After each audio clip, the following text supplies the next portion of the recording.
محترم حضرات، قابل عزت اساتذہ کرام، عزیز طلباء اور طالبات، آج ہم سب یہاں یوم جمہوریہ کی اس عظیم موقع پر جمع ہوئے ہیں۔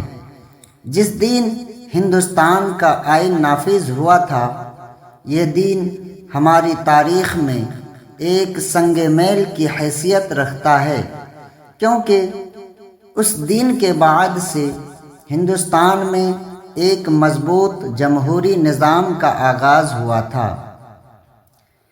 یوم جمہوریہ 26 جنوری 1950 ہمیں اس عہد کی یاد دلاتا ہے جب ہم نے اپنے آئین کو نافذ کیا اور اپنے ملک کو ایک جمہوری و آئینی ریاست کے طور پر قائم کرنے کا عہد کیا۔ ہندوستان کا آئین ہمیں فرد کی آزادی، مساوات اور انصاف فراہم کرتا ہے، اور یہ ہمیں بتاتا ہے کہ ہر شہری کو اس کے حقوق حاصل ہیں، چاہے وہ کسی بھی قوم، مذہب یا ذات سے تعلق رکھتا ہو۔ ہمیں اپنے آئین کی حفاظت اور اس کی روح کو سمجھنے کی ضرورت ہے۔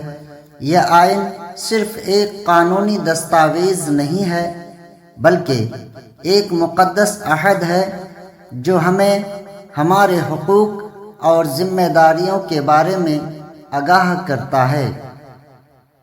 ہمارے آئین میں یہ بھی درج ہے کہ ریاست کے تمام ادارے عوام کے مفاد میں کام کریں گے اور ہر فرد کو انصاف فراہم کیا جائے گا۔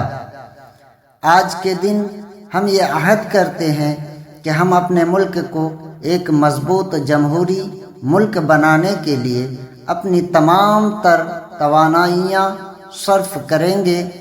ہم اپنے آئین کی پاسداری کریں گے، اپنے حقوق کا دفاع کریں گے اور اپنے وطن کی ترقی کے لیے کام کریں گے۔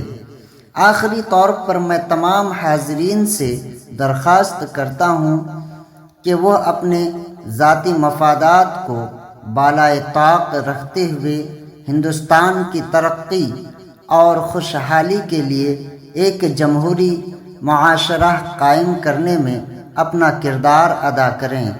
ہندوستان زندہ باد، ہندوستان زندہ باد، ہندوستان زندہ باد۔